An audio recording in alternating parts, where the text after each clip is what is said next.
Ethiopia, home to more than 100 million people, the original home of the coffee bean, seat of the African Union, and a nation whose roots stretch back into ancient times. Ethiopia has been heavily settled, going far back into prehistory.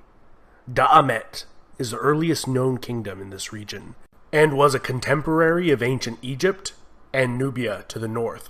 On the opposite side of the Red Sea, facing Damat, was the kingdom of Saba, in modern-day Yemen.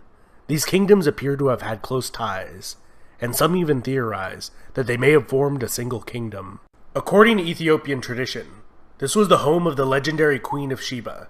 She converted to the faith of Solomon of Israel, and bore his child, who returned to Ethiopia to rule as king, beginning a long line of Ethiopian kings, who claim direct descent from King Solomon. The Ethiopian Church today maintains the Ark of the Covenant was brought to this ancient kingdom during this period, and is being kept safely there under guard for more than 2,500 years. For unknown reasons, Damat gradually eroded into several city-states and successor kingdoms around 400 BC. One of these, Aksum, would evolve into the first well-documented great power to rise in Ethiopia, and was able to unite the northern Ethiopian highlands beginning around the 1st century BC, where they established bases on the Ethiopian plateau, and from there expanded. By the 1st century AD, they became a major player on the commercial route between the Roman Empire and ancient India. A notable Persian religious figure and scholar of the time regarded Aksum as one of the 4 great powers of his day, alongside Persia, Rome, and China. To facilitate this booming trade, the Aksumite kings minted large amounts of gold currency that became widely used and have been found throughout the Mediterranean to India. Around 325 AD, the king Ezana converted to Christianity, making it the state religion, and was also the first state to ever use the image of the cross on its coins. Ezana campaigned against the kingdom of Kush to the north, as far as the borders of the Roman province of Egypt, and is believed to have been the reason for that 1,000-year-old kingdom's collapse. Included in his many titles were King of Kings, King of Saba, King of Salhen, and King of Himyar, which are all in modern-day Yemen, indicating that he either controlled or annexed these kingdoms, or perhaps they were merely tributaries. The kingdom of Aksum would reach its apogee during the reign of King Caleb, who invaded the Arabian Peninsula in 520, with a vast army against the Jewish king Yusuf of Himyar, who had been persecuting the kingdom's Christian population.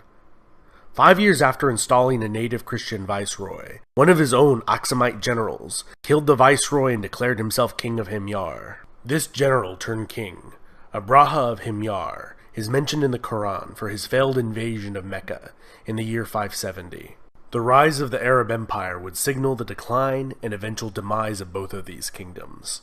Aksum was completely cut off from any contact with the Christian Roman Empire and the vast revenues generated from Roman trade. The kingdom of Aksum had a slow decline and began to contract back into the highlands. The kingdom of Alodia formed on its northern border and converted to Coptic Christianity and spoke a Nubian dialect, in contrast to Aksum's Semitic dialect and script, used since the days of Damat in the 9th century BC. According to Ethiopian tradition, around the year 1000, a female pagan warlord overthrew the kingdom of Aksum, laying waste to the land, burning ancient churches to the ground, and hunting down all members of the royal family of Aksum.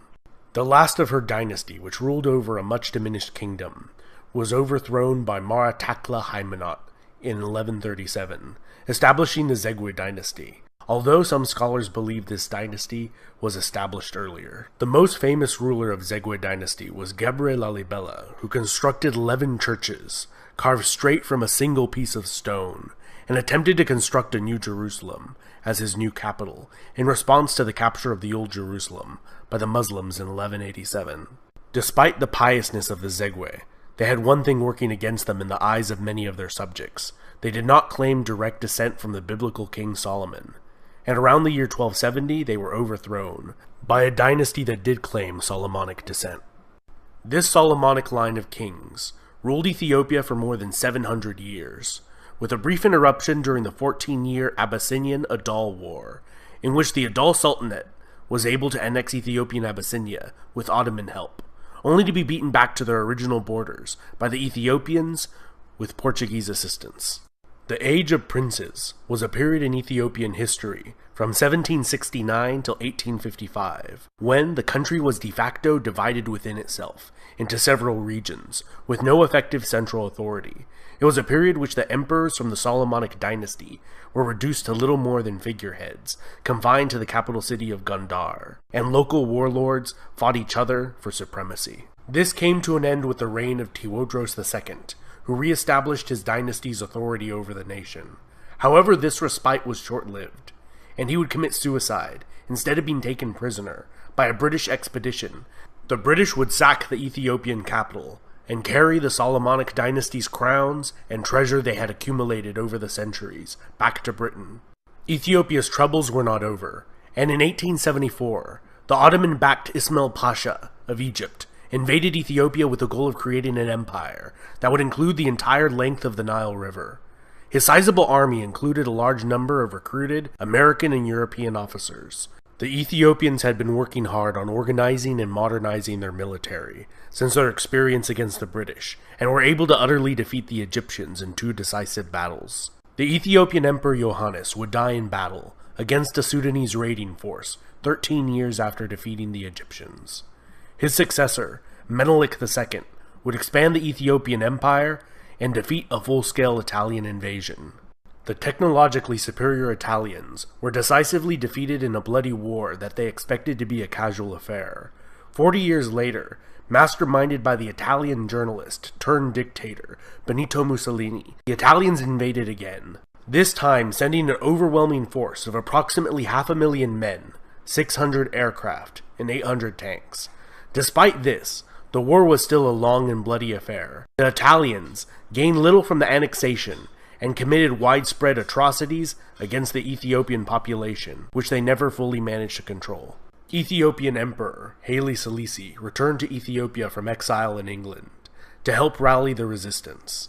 The British began their own invasion in January 1941 with the help of Ethiopian freedom fighters. The last of the organized Italian resistance in Italian East Africa surrendered in 1941, ending the Italian rule.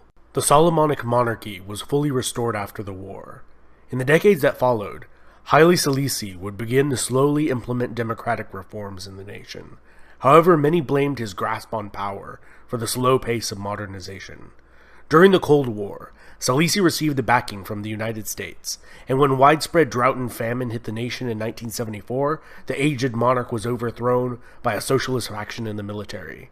They viewed Selassie as an agent of the corrupt capitalist West, and united with Eritrea, forming a larger chaotic state that was plagued by infighting and disastrously planned and implemented socialist policies. Eventually, Mengistu Haile Mariam brought an end to the more than decade-long power struggle and attempted the creation of a state following the Soviet model, famines and genocide included. In 1991, as rebels closed in on the capital of Addis Ababa, he fled and was granted asylum in Zimbabwe as an official guest of Zimbabwean President Robert Mugabe, where he still resides today at the age of 80, despite calls for his extradition.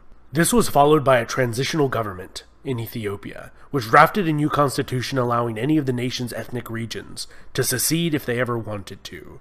Eritrea did so right away, and the remainder is the modern nation-state of Ethiopia.